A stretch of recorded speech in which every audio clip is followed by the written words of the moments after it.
지난 8년간 계속 수출을 성장을 해왔었고 올해도 계속 성장세입니다. 그래서 정말 어디까지 올라가는 건가 싶을 정도로 계속 성장을 하고 있는데 이제 해외 바이어 분들도 그러시고 우리 수출 업계 분들도 아직도 잠재력이 많다고 이야기를 하세요.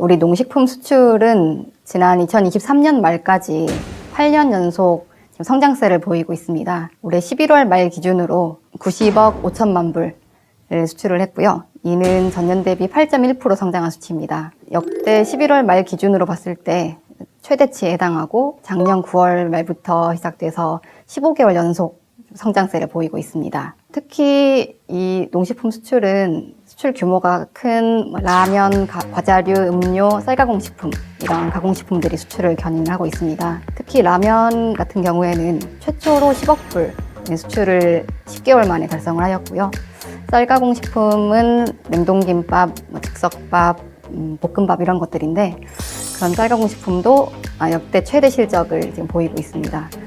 그래서 지금 쌀가공식품 같은 경우에는 2억 8천만 불 수출이 되었고요.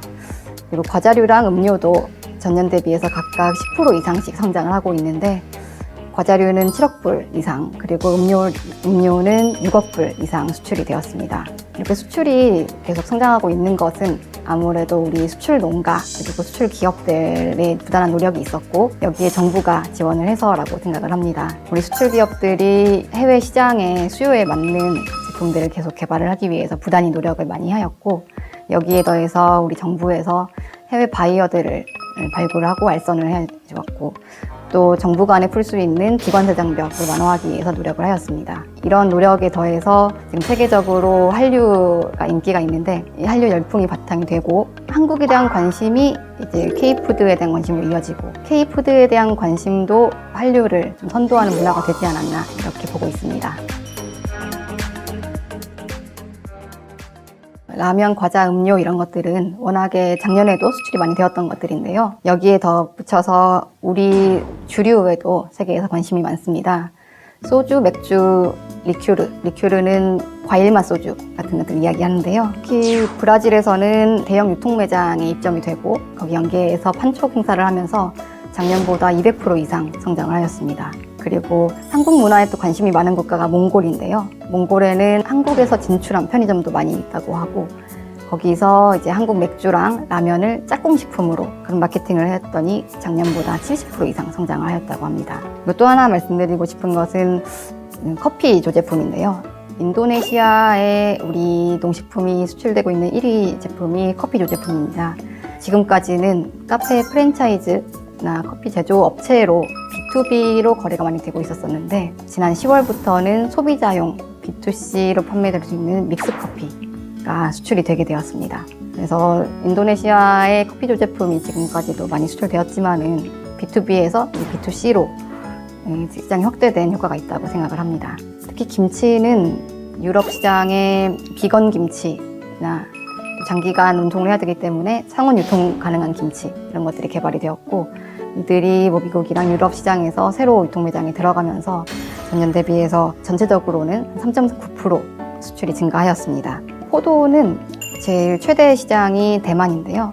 대만에서 굉장히 안전성을 깐깐하게 봅니다. 그래서 거기에 대비하기 위해서 우리가 수출 농가들과 같이 사전에 농가 등록도 하고 물의 안전성 관리를 더 많이 한 덕분에 대만 수출도 전년 대비해서 60% 이상 증가를 했고요. 이 밖에도 인도네시아나 싱가포르 같은 그동안 많이 나가지 않았던 시장도 많이 개척을 해서 전반적으로 포도 수출이 작년 대비해서 20% 이상 증가를 했습니다. 그리고 말씀드린 유자는 유자차 형태로 많이 수출이 되고 있습니다. 근데 기존에 미중일 시장 많이 나갔었지만은 이번에 캐나다에 또 새로운 매장에 입점이 되고 또 필리핀에서는 유자차가 감기에 좋다 인식이 알려지면서 겨울을 앞두고 수요가 많아지고 있습니다.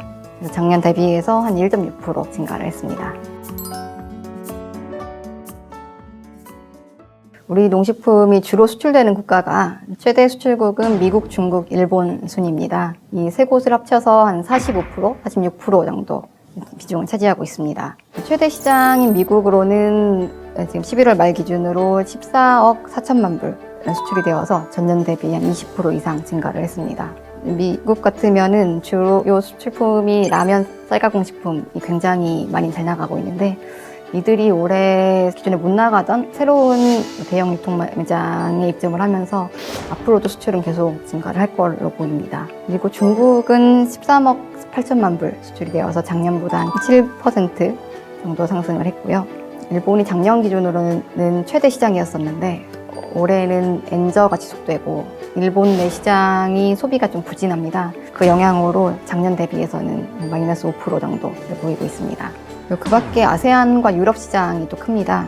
특히 유럽 시장은 지금 다 해서 한 6억 불 규모로 전체 규모는 그렇게 크지 않다고 할 수 있지만은 성장세가 작년 대비해서 25.3%거든요. 그래서 잠재력이 있는 시장이라고 할 수 있습니다.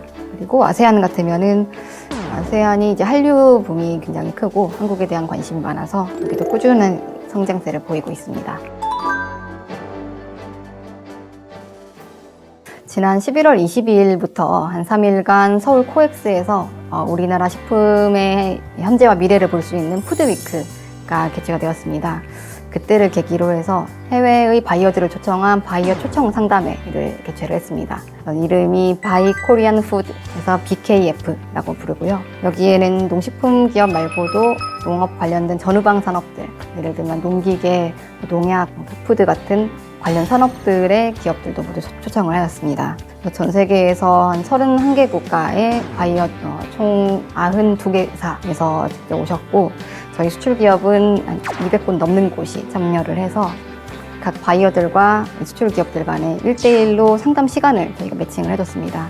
그래서 시간별로 돌아가면서 직접 상담을 하고 수출 계약을 맺을 수 있게끔 지원을 했습니다. 그래서 현장에서 한 1,700여 건 이상 수출 상담이 이루어졌고 그 중에서 900만 불 규모의 현장 MOU 그리고 업무 협약이 체결이 되었습니다. 특히 이번 수출 상담회에서는 고체 형태의 된장이나 HMR로 혼자서 먹을 수 있는 1인 피자 그리고 신선 과일을 활용한 착즙 주스 냉동김밥, 떡볶이 같은 K 스트리트 푸드, 길거리 음식 같은 것들이 인기가 많았다고 합니다.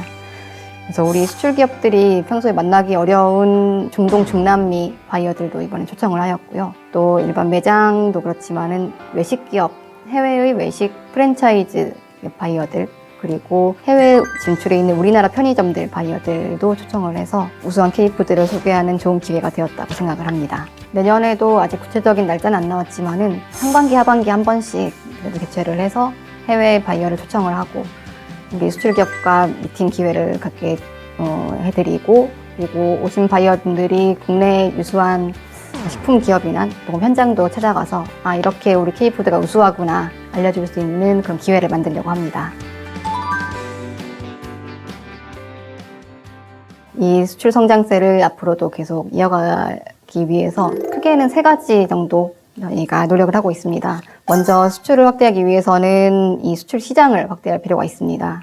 그래서 앞서 말씀드린 미국, 중국, 일본이 지금 전체 수출의 한 46% 정도 차지하는 최대 시장인데 이들 외에도 중동, 중남미, 인도를 저희가 3대 신시장으로 보고 기존의 한 6% 정도의 비중이지만 이들을 더 키워나가고자 합니다.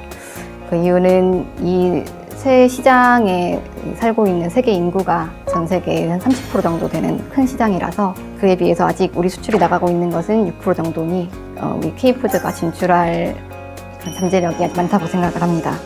이를 위해서 바이어 상담회 같은 계기 등을 통해서 현지 바이어도 계속 발굴하고 연결을 해드리고 또 현지의 대형 유통 매장도 발굴을 하고 현지에서 인기 있을 수 있는 우리 한류 관련된 품목들도 발굴을 해서 팝업 스토어를 운영한다든가 다른 소비자 행사를 통해서 계속 알려나가려고 합니다. 예를 들면은 저희 올해는 사우디아라비아, 멕시코, 인도에 각각 하나씩 한 달간 팝업 스토어를 운영을 했었습니다. 여기서는 우리도 덜 진출되어 있는 국가지만 거기 계신 소비자분들도 주변에서 K푸드를 쉽게 접하기 어려웠었는데 이런 팝업 스토어를 통해서 이제 한국 같은 분위기가 나는 가게에서 한식을 접했다고 하는데 굉장히 좋은 반응을 얻었다고 들었습니다. 두 번째는 한류가 인기인 만큼 이를 기회로 활용을 해서 한류와 관련된 마케팅도 지원을 해나갈 예정입니다. 그래서 드라마의 PPL을 지원을 하기도 하고 또 인기 캐릭터나 다른 인기 콘텐츠와 우리 K푸드를 접목한 그런 홍보들을 계속 해나가고요. 또 SNS 같은 뉴미디어를 활용한 마케팅도 해나갈 예정입니다. 올해는 K푸드 챌린지라고 해서 현지 소비자들이 한국 음식을 맛있게 먹는 영상을 직접 SNS에 올리게끔 하는 챌린지도 했었습니다. 좋은 반응을 얻었기 때문에 내년에도 새로운 홍보 수단을 계속 발굴을 해나가려고 합니다. 그리고 세 번째로 신선농산물은 저희 주요 품목별로 수출 통합 조직을 운영하고 있습니다. 이 통합 조직을 통해서 생산 단계부터 이제 해외 마케팅까지 전부 다 지원을 합니다. 특히 이 수출 통합 조직의 출하 의무 계약을 좀 강화를 해서 수출 물량을 확보를 할 예정입니다. 특히 최근에 인천공항 면세점에서 신선농산물을 판매를 개시를 했습니다.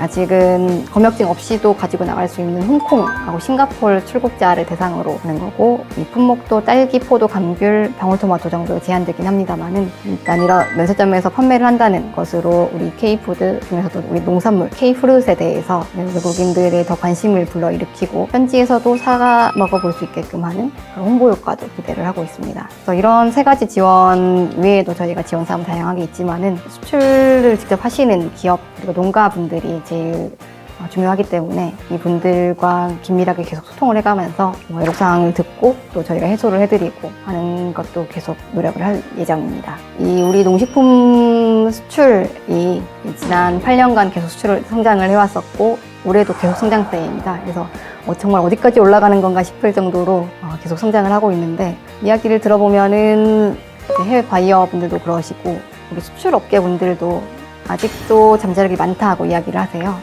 그래서 지금 잘 나가고 있는 품목들은 조금 더 개선을 해가면서 더 잘 내보낼 예정이고 그리고 아직 우리가 미개척이라고 하기는 좀 그렇지만은 좀 덜 진출해 있는 시장에서도 한국의 농식품을 받아들일 여지가 많다 이야기를 하셔서 앞으로도 수출은 계속 증가하지 않을까 싶습니다.